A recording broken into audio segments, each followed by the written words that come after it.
Hey, good morning, everybody. It's Thursday. Let me fix that. That's kind of bugging me. Thursday. There we go. It's Thursday, May 14th. Where's my coffee? Uh, Thursday, May 14th, 2026. I, of course, am Hammer, founder of Hammer Solutions, home of great products such as Originator Success, where we build your online brand, focus on helping you to get loans from Google and AI search, as well as stay in touch with past clients, contacts, and warm contacts and prospects and agents. We got some really wicked tools in there, help you to generate reviews. Go check that out, originatorssuccess.com. Grab and Go Social, helping you to build your social media brand, get loans from social media, and Rate Sensei, which just helps you with rates and pricing. So rate stuff. So that's what this falls under, is that Rate Sensei umbrella. Remember, you can join me live each and every weekday morning, 9:30 a.m. Eastern time. If you would like a reminder that I'm going live, I send out a text as I go live with the links. You can sign up for a reminder at hmmr.io/reminder, or use this cool QR code over here and you can get a reminder. If you are watching on the replay, don't forget, give me hashtag replay in the comments. Let me know that you were here. Let Facebook and YouTube know that you were here as well. Don't forget, smash the like button, subscribe, all that good stuff. Make sure you go ahead and comment. Your comments help my engagement. The engagement helps us grow. Plus, it's the whole reason I do this, is to hear from you guys. So appreciate you being here. Let's say hi to the live folks, and then we'll jump in and get started. We got Mr. Sean Segaloff. Good morning, sir. Megan Bassell, Tom Dedmore, Mike Tebow, Angela Walters, Holly Johnson, Tim Klyla. Ron Siegel says today is National Buttermilk Biscuit Day. However, you believe that I am celebrating National Dance Like a Chicken Day. Hells no. I may not be able to sing, but I got rhythm, baby. I can dance. I can dance. That's right. So I don't have to dance like a chicken. I dance like a hammer. I will go with National Buttermilk Biscuit Day. One thing I learned when I moved down here to the South is you can't get a decent bagel. However, you absolutely get the best biscuits. So definitely great biscuits. Who's a fan of biscuits and gravy? That's a question of the day today. How do you take your biscuits? How do you take your biscuits? And we're not talking them damn shitty Cracker Barrel biscuits either. They're crap now.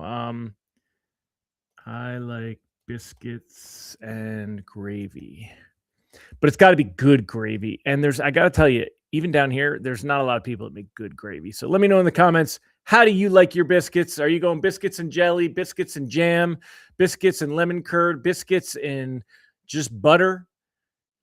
You tell me, how do you like your biscuits?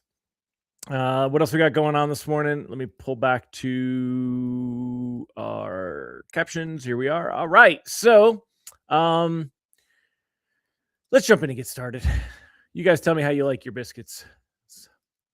All right. So here we go. Let's take a look here. We'll start off with the technicals.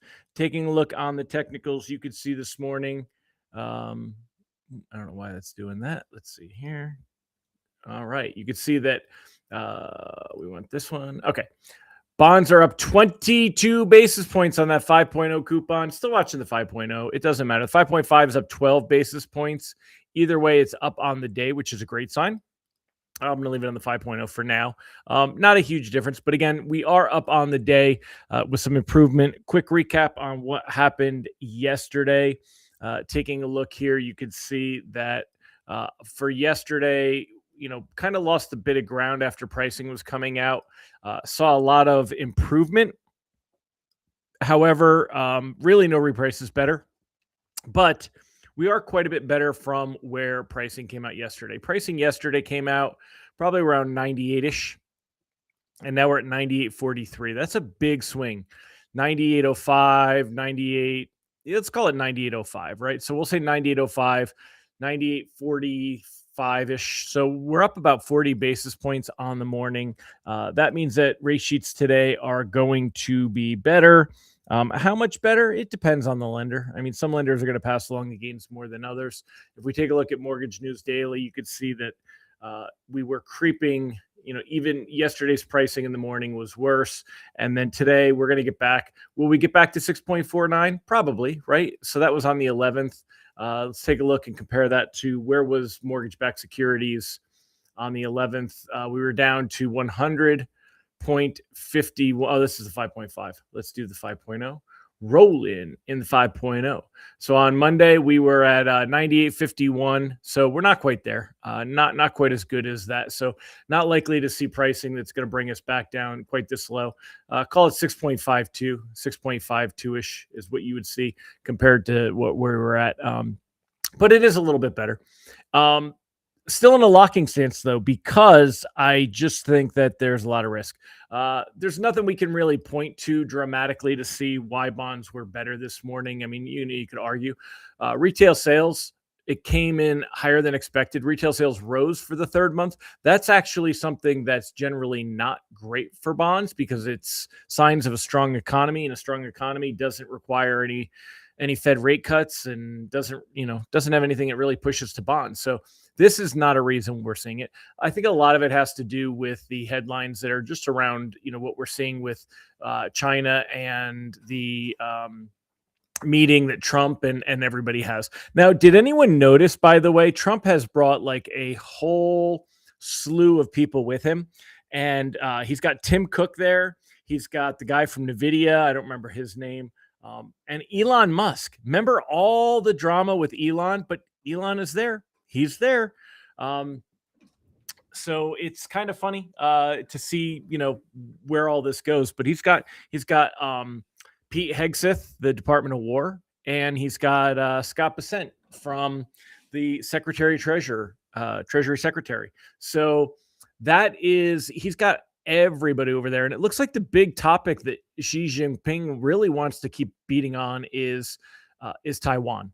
And that's kind of a red flag, right? So, he definitely was hitting on the idea that, that Trump needs to leave things alone with Taiwan. And Xi's threat to Trump cements Taiwan as top risk to U.S.-China ties. So Xi Jinping warned Donald Trump that Taiwan could lead to clashes between the superpowers, calling it a highly dangerous situation for the world's biggest economies. And I got to tell you, as just a dumb redneck up in the Smoky Mountains, I don't know why we're so married to the fact that we need to help defend Taiwan from China taking them over.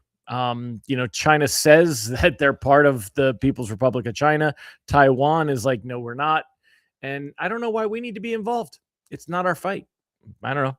You could argue about what they do for us, the things we buy, and different value there. Maybe that could sway my opinion, because I'm not married to an opinion. But what do you guys think? Do you guys think we should be really all that worried about defending Taiwan? After Xi Jinping regaled Donald Trump with whoa, what the hell? Did you guys see that? George, you're killing me, dude. George just came flying in like the great trapeze artist chasing his sister. Go, get down from here. Go get her. You got the zoomies. Sorry about that, y'all. My biggest concern is that he knocked my coffee onto my computer. So anyway, Chinese leaders warning Taiwan could lead to clashes between the superpowers amounted to a thunderclap in the choreographed world of Communist Party politics.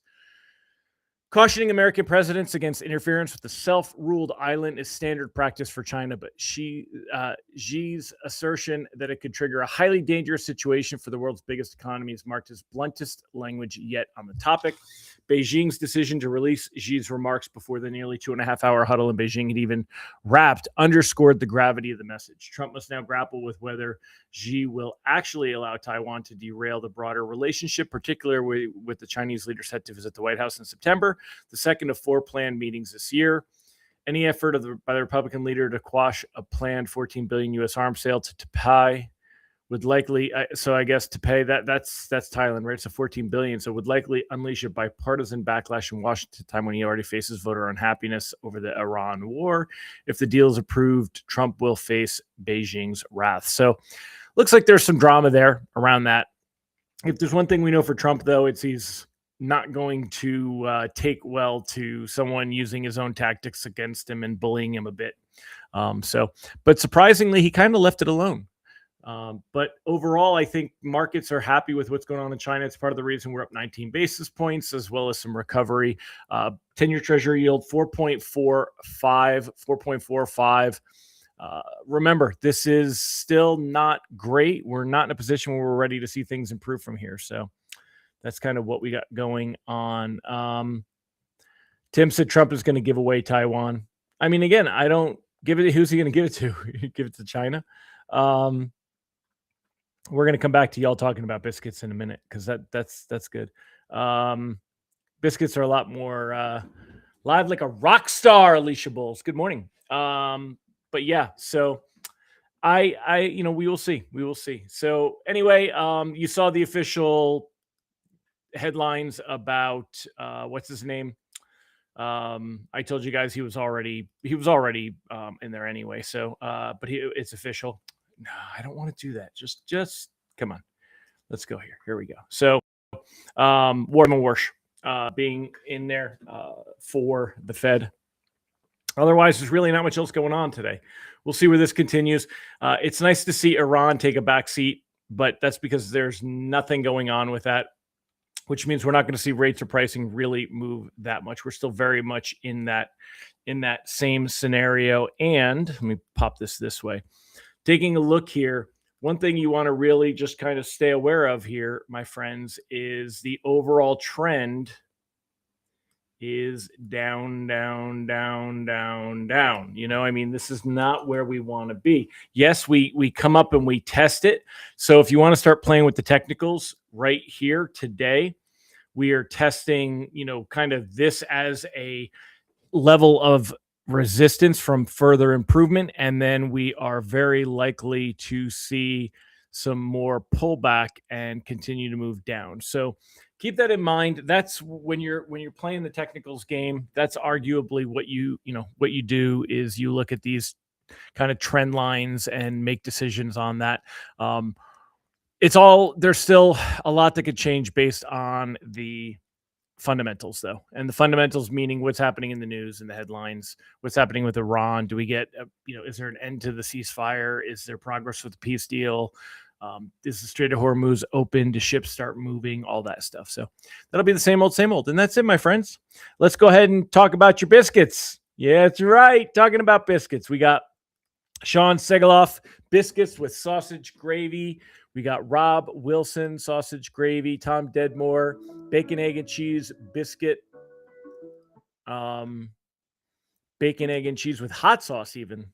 Michael Garcia, place in Blairsville, Georgia, had amazing biscuits and gravy. Yeah, if you're going to look for that, Georgia would be a good place. Biscuits and honey. I'm with you, Diana. I do like honey on my biscuits. Mallory's biscuits and gravy gal. Mike Tebow, biscuits with butter and honey. So some honey butter. You can tell that silly guy out there in California, butter and jelly. Could you be more Californian, Ron Siegel? Butter and jelly. Biscuits and homemade gravy. With gravy, Angela says is yummy, but sits heavy. She's going with some homemade raspberry jam. I can't say jelly after I made fun of Ron, so it's jam. Alicia Bowles, good morning. We said biscuits, butter and dripping with honey. Butter and honey for Brandy Brickler. That's why you're 75 soft, honey, because the biscuits, they're doing you in. No, I loved your post. Let's see. Eric McDonald, good morning. Butter and jelly. Debbie Richardson, I'm grouping you up with Ron Siegel. Are you from California?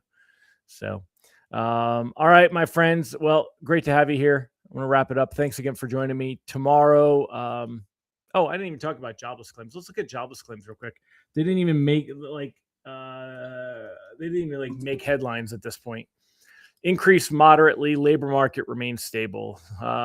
Rose 12,000 for 211,000. Yeah, so no real big move. Just slightly higher for the week. So Texas, you have a jelly in Texas. You got to go. It's got to call it jam. So anyway, thank you, Debbie. All right, y'all. I'll see you guys tomorrow. Make it a fantastic day. Bye-bye.